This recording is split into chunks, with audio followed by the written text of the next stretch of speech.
Geography के अंदर अपना तीसरा लेसन चल रहा था, जिसमें हमने जनसंख्या वितरण घनत्व के बारे में जानकारी हासिल कर ली थी।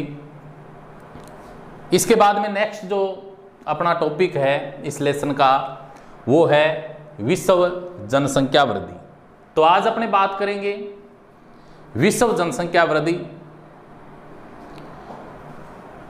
वर्ल्ड पॉपुलेशन ग्रोथ, यानी विश्व जनसंख्या वृद्धि क्या है।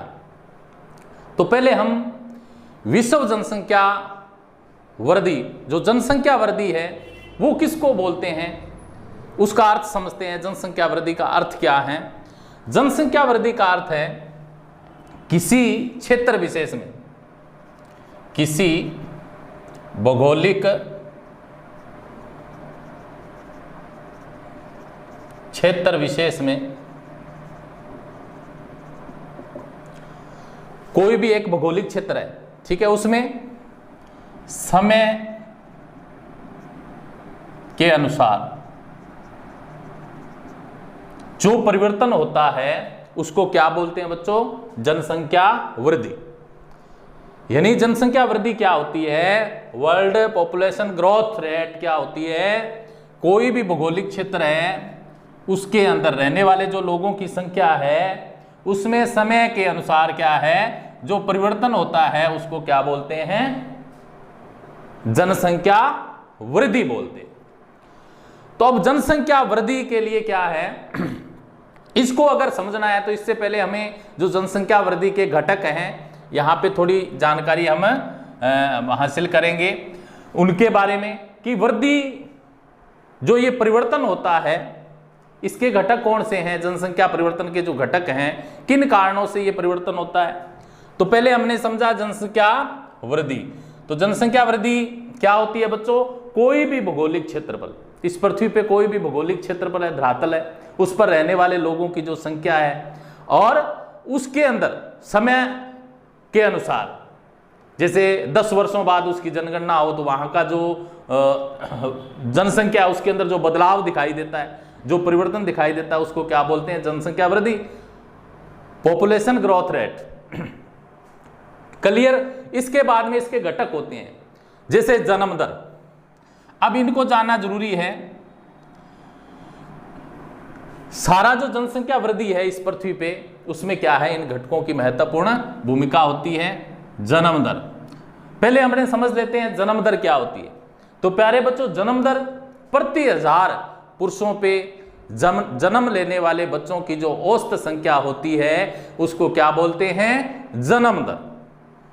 प्रति 1000 पुरुषों पर जन्म लेने वाले बच्चों की औसत संख्या को क्या बोलते हैं? जन्म दर। तो जन्म दर का भी इस पे क्या होता है? इफेक्ट होता है, प्रभाव होता है जनसंख्या वृद्धि पे, ठीक है। और ये जो ग्रोथ रेट होती है इसकी 2 स्थितियां होती है। ये क्या होती है?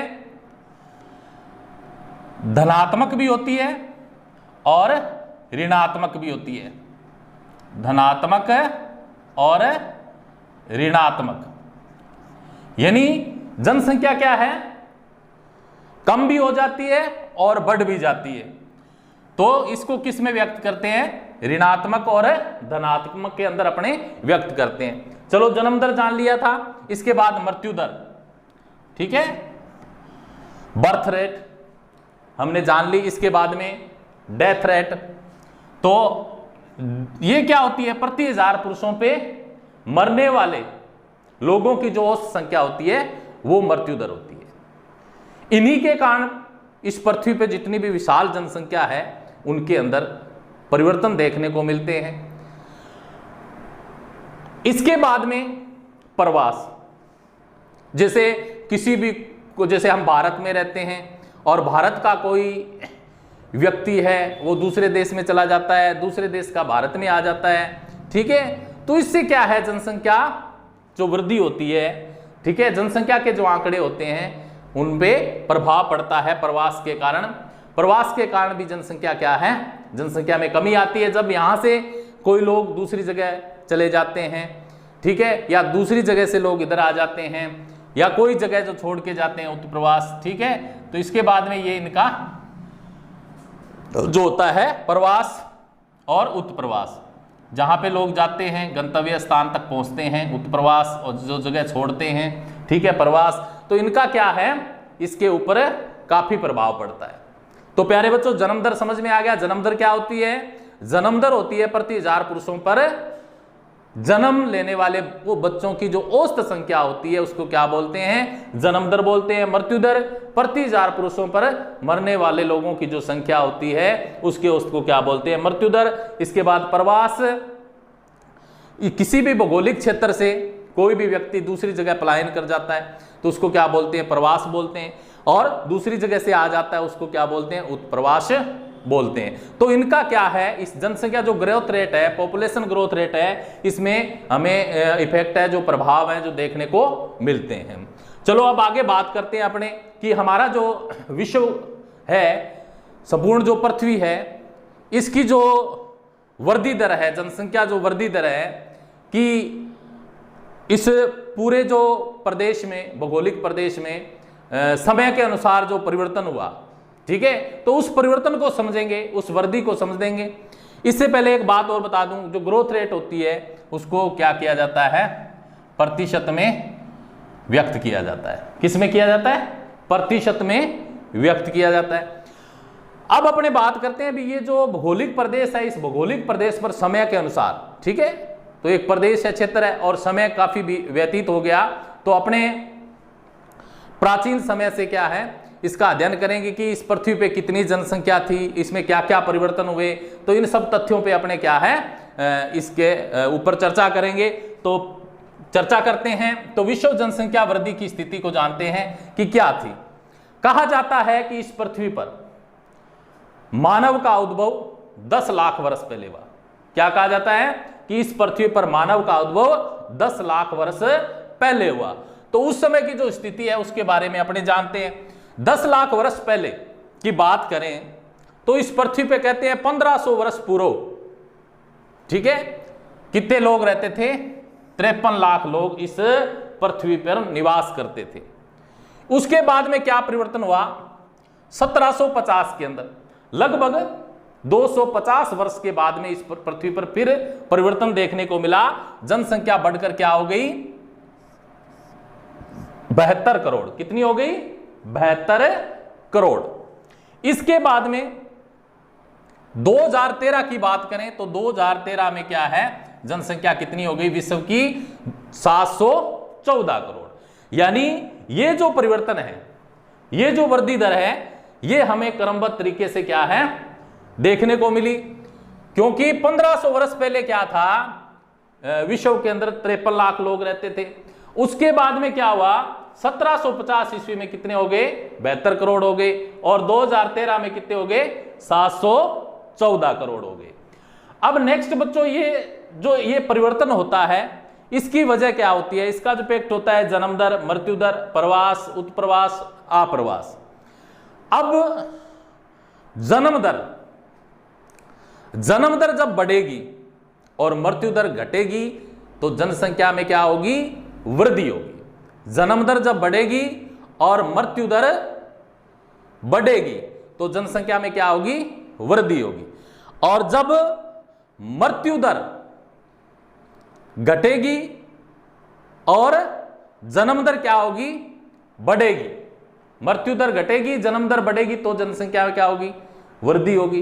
तो इनका पूरा प्रभाव है जो रहता है, जन्म दर, मृत्यु दर, प्रवास और उत्प्रवास, ये इसके वृद्धि, इन्हीं के कारण से क्या है जनसंख्या में परिवर्तन है जो देखने को मिलता है। अब अपने बात करते हैं, ये 2013 की हो गई। अब इसके बाद में अगर हम पॉपुलेशन ग्रोथ रेट की बात करें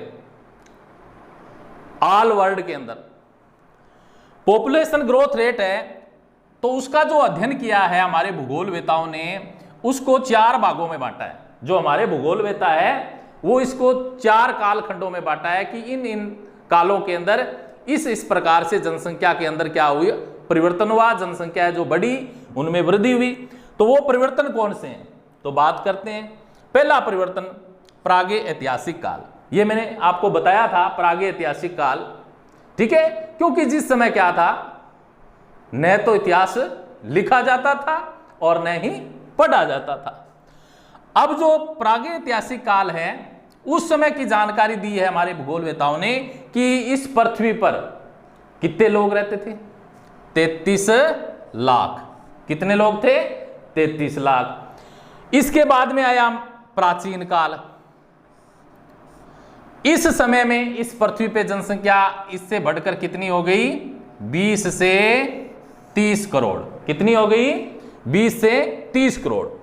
इसके बाद में आया मध्यकाल। मध्यकाल के अंदर जनसंख्या कितनी हो गई? 55 करोड़। और इसके बाद आ गया अपना आधुनिक काल। आधुनिक काल की चर्चा करते हैं तो इसमें हुआ 1750 ईस्वी में कितने थे लोग? 72 करोड़ इस पृथ्वी पे लोग रहते थे।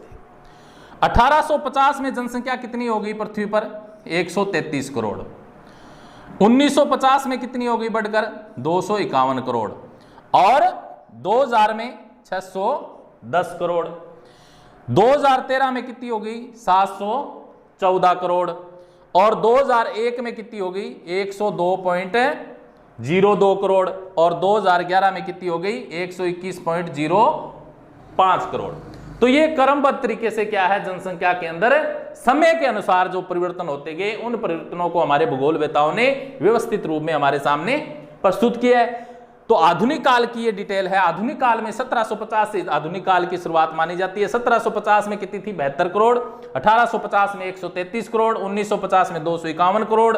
2000 में 610 करोड़। 2013 में 714 करोड़। 2001 में 102.02 करोड़। और 2011 में क्या है? 121.5 करोड़ लोग हैं जो इस पृथ्वी पर निवास करते हैं। तो प्यारे बच्चों, इसके बाद में जो वास्तविक वृद्धि दर है, वास्तविक जो वृद्धि दर है 2001 से 2011 की, आधुनिक काल की अगर बात करें तो इसके अंदर जनसंख्या के अंदर कितनी वृद्धि हुई है? 18.15 करोड़। कितनी हुई है बच्चों? 18.15 करोड़ क्या है इसमें से वृद्धि हुई है। इसमें क्या है? 2001 पूर्व जनसंख्या में से क्या है, इसको घटाना पड़ता है। ठीक है, वर्तमान की जो जनसंख्या उसको घटाने से क्या आ जाती है? वास्तविक वृद्धि दर आ जाती है। तो 18.15 करोड़ जनसंख्या क्या है इसके अंदर निवास करती है। तो इस तरह से प्यारे बच्चों इस पृथ्वी के ऊपर जनसंख्या से संबंधित जो परिवर्तन हमें देखने को मिले उनके बारे में हमने चर्चा की। ठीक है, तो इन 4 कालखंडों के अंदर, ठीक है, जो परिवर्तन हुए उनको समझा। इसके बाद में अपने नेक्स्ट जो आगे बिंदु है, पॉइंट है अपना, वो है जनसंख्या वृद्धि के कारण। अब कहते हैं कि ये जनसंख्या के अंदर जो परिवर्तन हो रहे हैं, वृद्धि हो रही है, ये क्यों हो रही है? इसकी वजह क्या है? इसके कारण क्या है? तो इन कारणों को समझते हैं। पहला कारण है मृत्यु दर में कमी। आजकल बेहतर चिकित्सा सुविधाएं हैं, अनेक महामारियों का इलाज संभव हो गया है। वैज्ञानिकों ने नई नई तकनीक के द्वारा, नए नए आविष्कार के द्वारा, ठीक है, मानव को प्रगति की ओर अग्रसर कर दिया है। इस वजह से क्या है? मृत्यु दर में कमी आ गई है। लोग इस पृथ्वी पे कम मर रहे हैं। इस वजह से क्या है? जनसंख्या बढ़ रही है। ठीक है, बेहतर चिकित्सा सुविधाओं के कारण जन्म दर भी बढ़ रही है और मृत्यु दर में क्या आ गई है? कमी आ गई। जन्म दर तो बढ़ रही है और मृत्यु दर में क्या आ गई? कमी आ गई। इसलिए क्या है? इस पृथ्वी पे जनसंख्या है जो बढ़ रही है। अब दूसरा कारण इसका खाद्य पदार्थों की निश्चित आपूर्ति। प्राचीन काल में पहले क्या होता था? इस पृथ्वी पे निश्चित आपूर्ति खाद्य पदार्थों के, खाने का जो अनाज था, ठीक है, वो पर्याप्त मात्रा में मानव को मिल नहीं पाता था। आजकल जो खाद्य आपूर्ति है वो आसानी से हो जाती है, लोगों का पोषण ठीक से होता है, इसलिए लोग ज़्यादा आयु तक जीवित रहते हैं, स्वस्थ रहते हैं और इस वजह से यहाँ पे जो जनसंख्या का दबाव है वो बढ़ रहा है। तीसरी जो बात करते हैं उसमें औद्योगिक विकास। औद्योगिक विकास की भी अहम भूमिका होती है, क्योंकि वर्तमान में क्या है, इस पृथ्वी पे अनेक कल कारखानों का विकास हो गया। यूरोपीय देश है, अमेरिकन देश हैं, ठीक है, अफ्रीकी देश हैं। तो ऐसे देशों में कुछ एशियाई देश हैं जहां पे कल कारखानों का औद्योगिक इकाइयां स्थापित हो गई है, जिससे लोगों को क्या है? जीवन जीने के बेहतर अवसर प्राप्त हो रहे हैं और लोगों को रोजगार मिल रहा है। इस वजह से क्या है, जनसंख्या बढ़ रही है। इसके बाद में वैज्ञानिक एवं प्रावैधिक प्रगति। तो वैज्ञानिकों की इसमें बड़ी अहम भूमिका है, क्योंकि वैज्ञानिकों ने भी नए नए आविष्कार करके, नए नए सिद्धांत देके, ठीक है, मानव को क्या है, विकास की ओर धकेला है। इस वजह से भी क्या है, जनसंख्या बढ़ रही है। इसके बाद में शांति और सुरक्षा। शांति और सुरक्षा है, कोई लड़ाई झगड़ा नहीं होता पृथ्वी पे। इस वजह से क्या है, लोग मारे नहीं जाते, सेफ हैं। शांति एवं सुरक्षा की वजह से भी क्या है, जनसंख्या में। इसके बाद में प्रवास। इस पृथ्वी पे लोग क्या है, रोजगार की तलाश में, काम की तलाश में, ठीक है, अपने निश्चित जो स्थायी स्थान होता है उसको छोड़कर दूसरे स्थान पे चले जाते हैं, और वहां पे जिस स्थान से आते हैं वहां से जनसंख्या बढ़ जाती है। जैसे भारत में कई दूसरे देश के जो लोग आए, काम करने के लिए आए, ठीक है, और यहाँ रहने लग जाएं, तो यहाँ की जनसंख्या में क्या हो जाएगी, वृद्धि हो जाएगी। या भारत से क्या है, कोई सऊदी अरब जाए तो सऊदी अरब में क्या जनसंख्या का दबाव बढ़ेगा। तो ये प्रवास के कारण भी जनसंख्या के अंदर क्या होती है, वृद्धि होती है इस पृथ्वी पे। तो प्यारे बच्चों, जनसंख्या वृद्धि के कारण क्या हुए, जनसंख्या वृद्धि का कारण हुआ मृत्यु दर में कमी, खाद्य पदार्थों की निश्चित आपूर्ति, औद्योगिक विकास, वैज्ञानिक एवं प्रावैधिक प्रगति, शांति एवं सुरक्षा और प्रवास। इनकी वजह से क्या है, इस पृथ्वी पर जो जनसंख्या है उसके अंदर परिवर्तन हो रहे हैं, वृद्धि हो रही है। इसके बाद में नेक्स्ट अपने करते हैं, जब जनसंख्या वृद्धि होती है तो समस्या उत्पन्न होती है, और वो समस्याएं कौन कौन सी है उनको समझ लेते हैं। इस पृथ्वी पे जनसंख्या वृद्धि के साथ ही अनेक समस्याएं उत्पन्न हुई, तो उन समस्याओं का जिक्र करते हैं। वो समस्याएं कौन कौन सी थी, तो पहली समस्या थी अत्यंत तीव्र भयावह वृद्धि।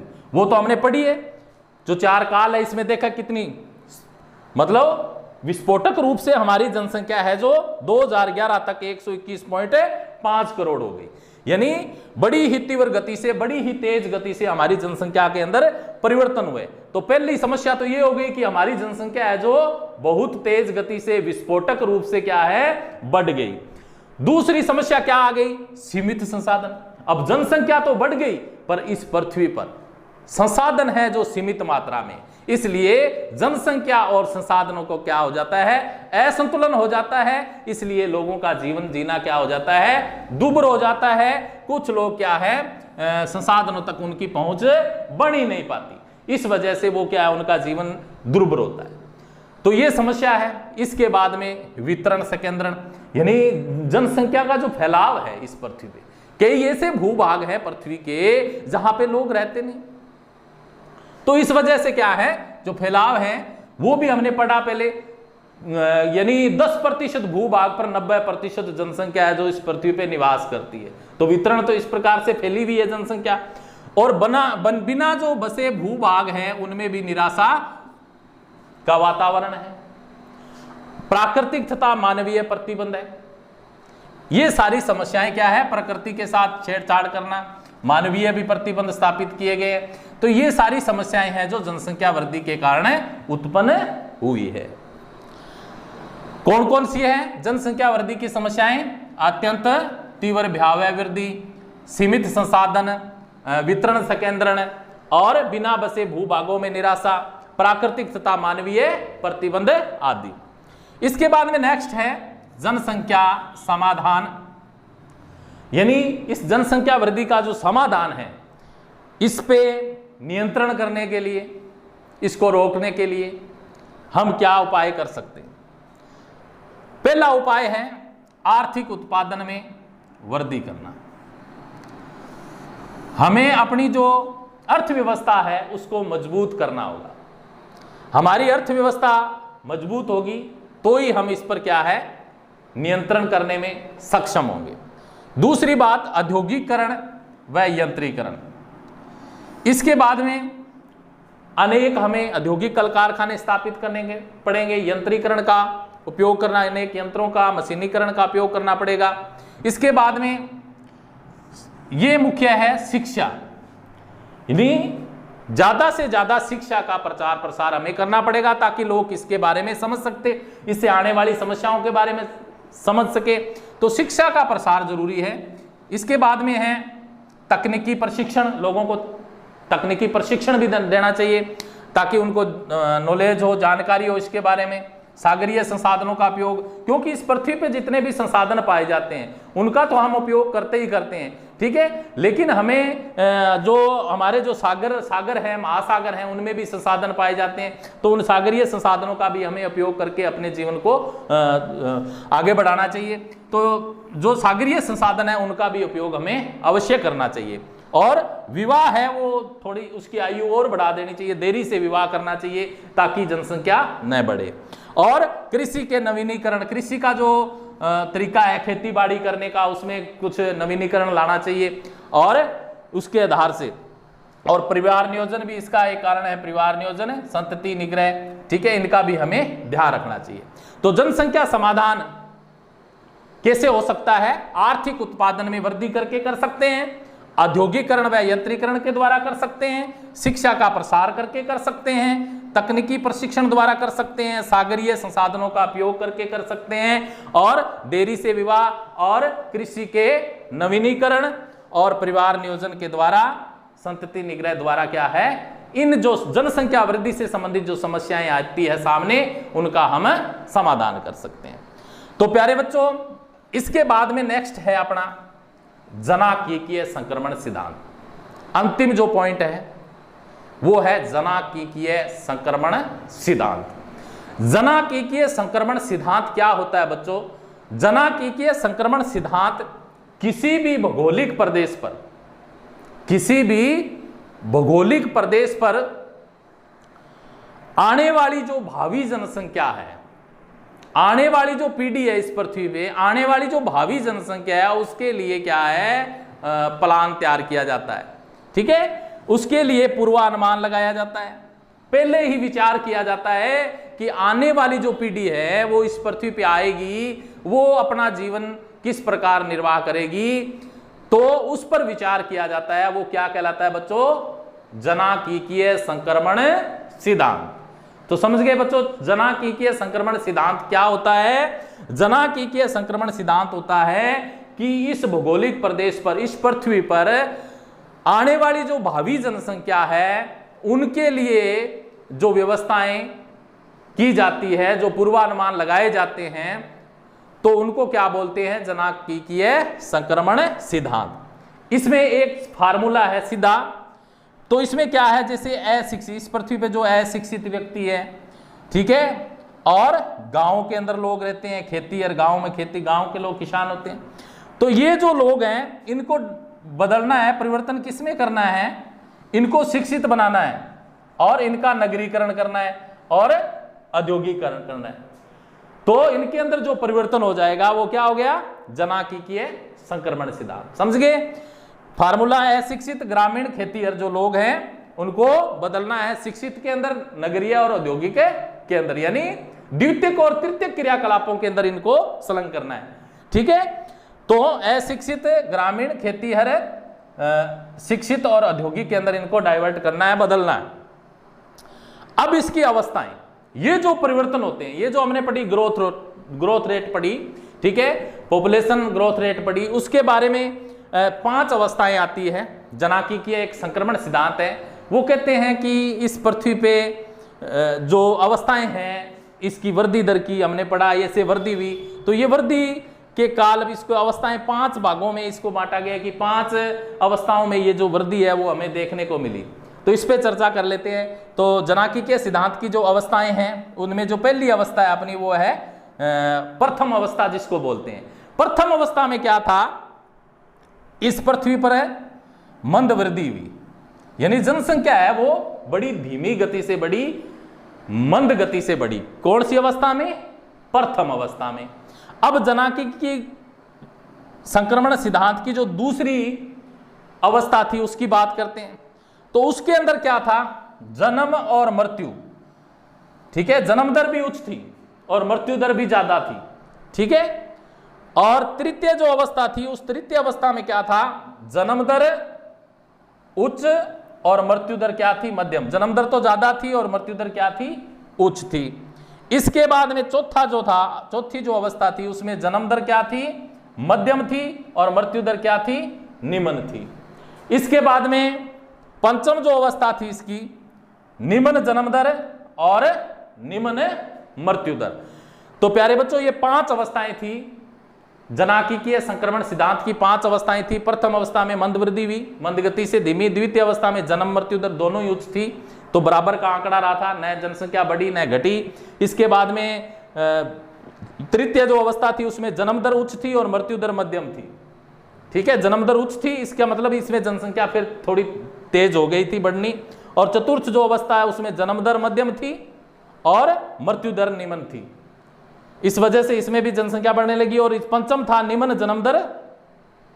जन्म दर भी निम्न थी और मृत्यु दर भी निम्न थी, इस वजह से इस काल में क्या है, सबसे ज्यादा जनसंख्या बढ़ी।